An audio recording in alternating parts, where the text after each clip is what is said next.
Hello. In this video, we will cover testing for athletics and performance. This video will cover periodic testing. There's different formats of testing. I'll make other videos on those. But for periodic testing, ideally, you want to do them at the beginning of your preparatory phase or the beginning of a new training cycle, and also at the end of the training cycle. And the point is to gauge whether or not the training that you did throughout the cycle was effective at doing what you designed the training to do. So if it's jump training, did the jump improve and all of those other things. Some reasons why you would want to conduct periodic testing are to establish a baseline, ensure that the participant is able to meet basic demands of the sport or activity, and also to inquire about the demands of the sport or activity. What I did not include in this slide or video are tests of cognitive ability. These can range and are variable in their capacity and what you're trying to observe and test for, and that will be, like I said, a separate video. When designing and implementing a testing session, it's important to follow the rules of specificity.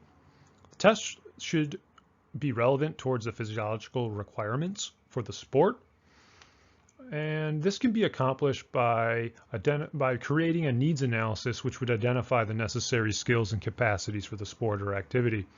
As you saw, there's many different types of tests, so selecting the right one for the sport or activity is in the best interest of both the coach and the athlete.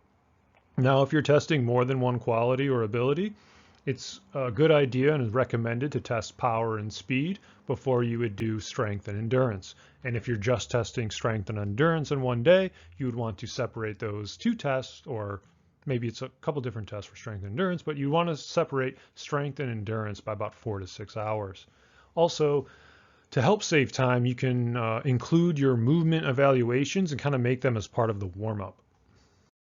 This diagram illustrates the importance of general strength and its relation to improving other capacities.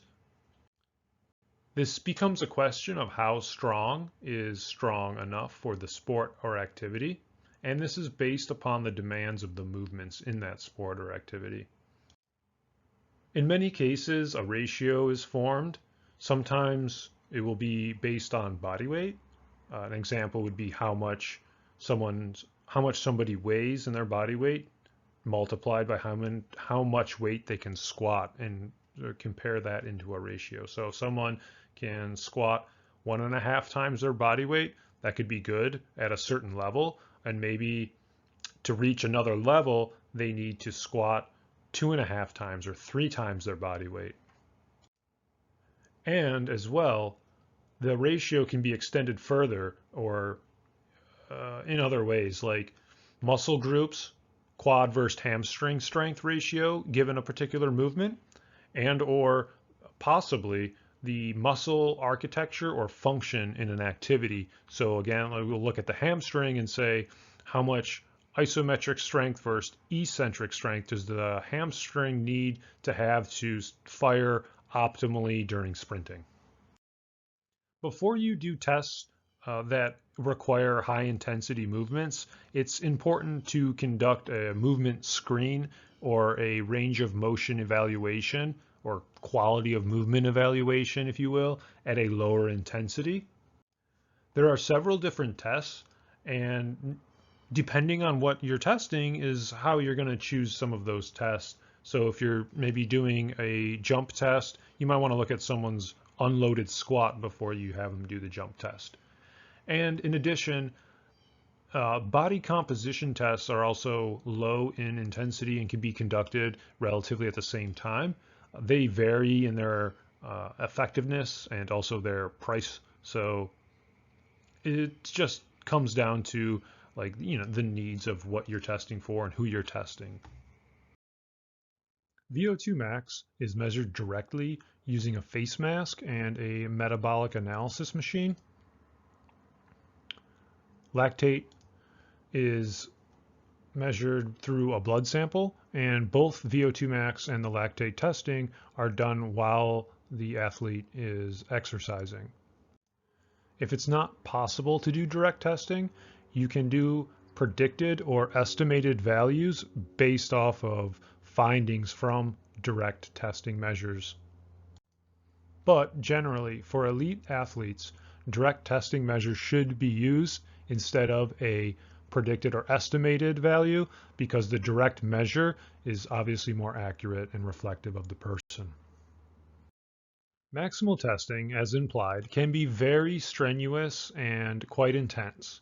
The reason why is that the participant is required to go to exhaustion. Now, it's not like total exhaustion, but it's a volitional exhaustion, meaning that they can no longer keep the same rate of work over a time period. There are different protocols depending on the equipment used, and with that said, even the same piece of equipment used could have a few different protocols.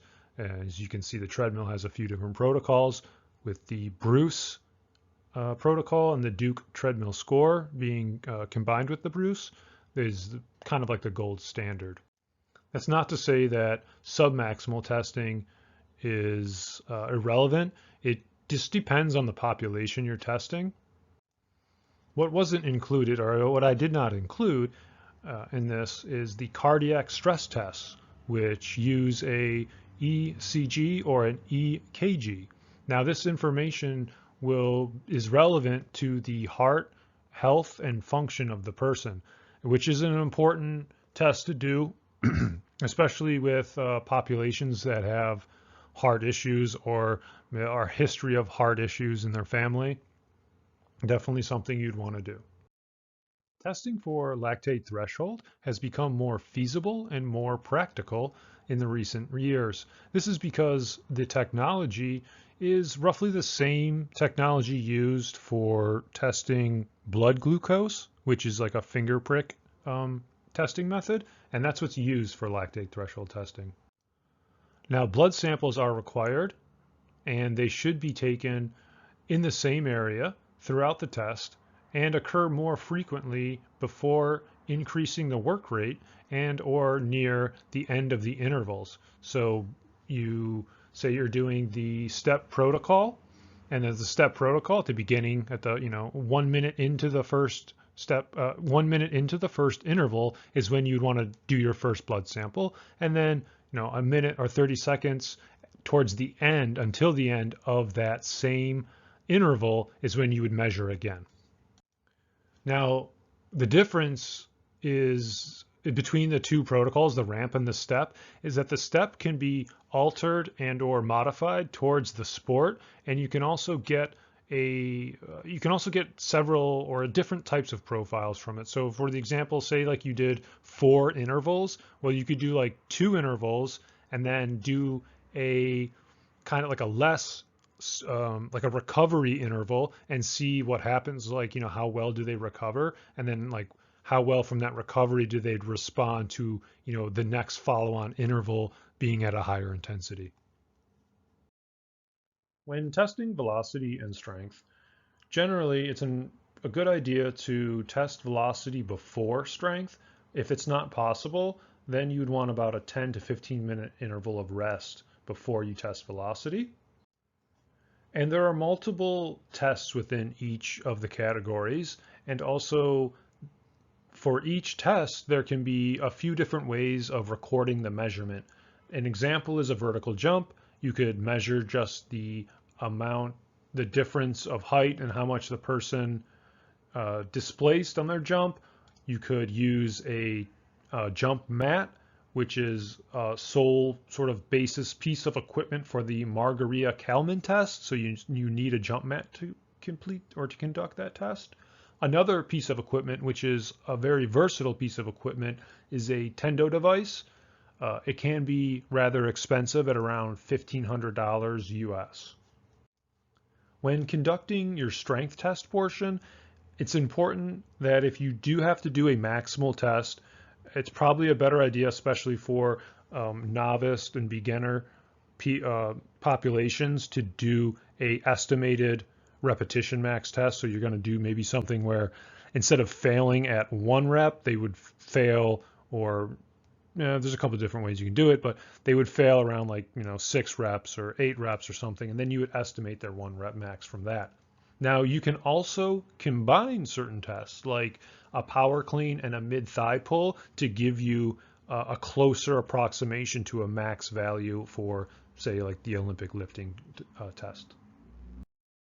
Testing speed and agility can be done along with velocity and or power, as I previously mentioned. The example would be having like a circuit, and say you just wanted to do a vertical jump, a sprint, and an agility test. Well, you could do like all of those in a circuit, and with appropriate amount of rest time between each one. That's fine. That works out very well.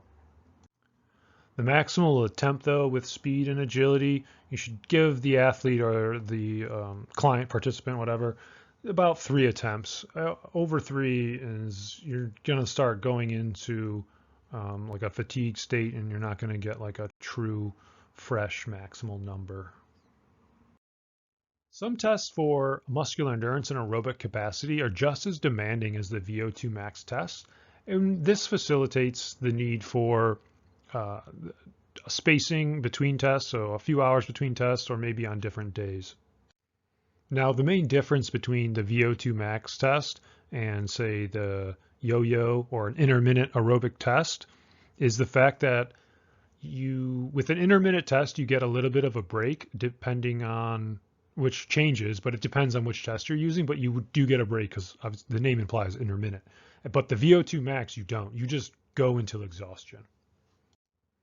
And the scoring range for these tests, again, is based on the direct measurements. So it's a little bit of a predictive test, but it is, I wouldn't say a little bit, it is a predictive test, but it is a very robust and valid predictive test, meaning like the yo-yo, the 15 meter, those are like really good tests, as well as the maximal aerobic speed run.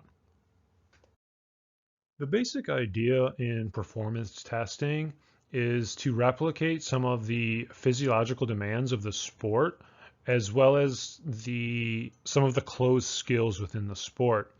But that's not to say that you can modify what you're doing for the coach in terms of what the coach's needs are, also related on top of the sport. So some coaches, maybe they want to run a faster pace offense or something along those lines. Then you would have to design sort of a performance test that would display those qualities or help bring about the observation of those qualities. In general, there are 2 sort of formats in which you can conduct a performance testing. One would be like an individual type circuit where you would have closed skills and the person would sort of replicate some of the movements required in the sport, and they would run it in a circuit fashion for a few times, maybe a few 2 to 4 rounds like in the example here. Now, there's also small-sided games that would require more participants. So you would have maybe 3 or 4 people versus 3 or 4 people in some kind of a game that would reflect the quality in the sport or the coaching style. But that you have to be careful with that, because that could be construed as a team like practice event. And in some conferences, leagues, governing bodies, what have you, they don't they have like certain restrictions on when you can conduct what certain types of tests are and when you conduct them and all these different things. So it's important just to check whoever's in charge of you before you go and do these things. Using comparative data when formulating a training plan can be very helpful because it allows you to gauge or to see where the athlete stands or where the person stands in relation to the sport or their age range or an average norm or something along those lines.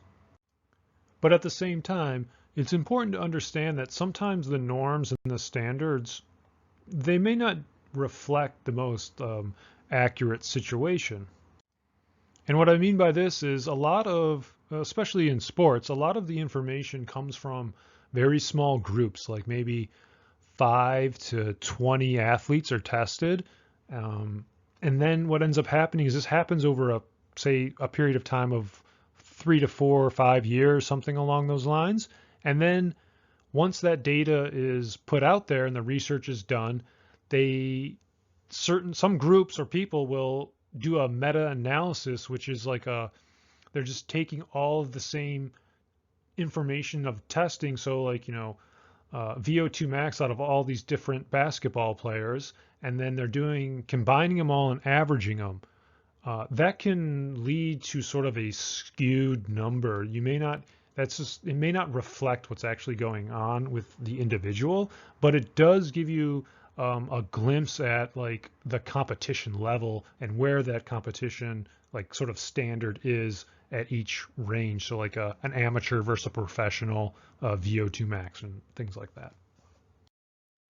Another use for comparative data can be when you're comparing two or more different types of tests and their efficacy and their efficiency in their testing ability, like kind of like the rigorousness and the validity of the test.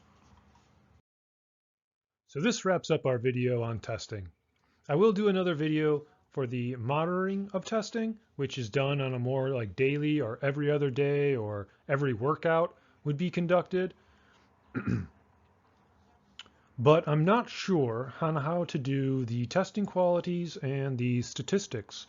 So I think I might make a video that sort of combines either interpreting both testing and maybe like research articles, because they kind of go like hand in hand. So I think interpreting the research articles would help helping to understand what they're saying and being able to differentiate and select quality articles. And at the same time, in terms of testing, knowing the statistics and test qualities is that you can kind of, go out on your own, make up some tests that may be based off of standard tests, and then run your own sort of study and your own statistics and your own qualities and measures and things like that, so you can kind of come up with your own thing, and that's perfectly fine.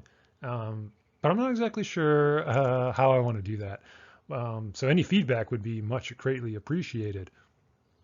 But that is all for this video. I hope you enjoyed it, and I appreciate and thank you for watching.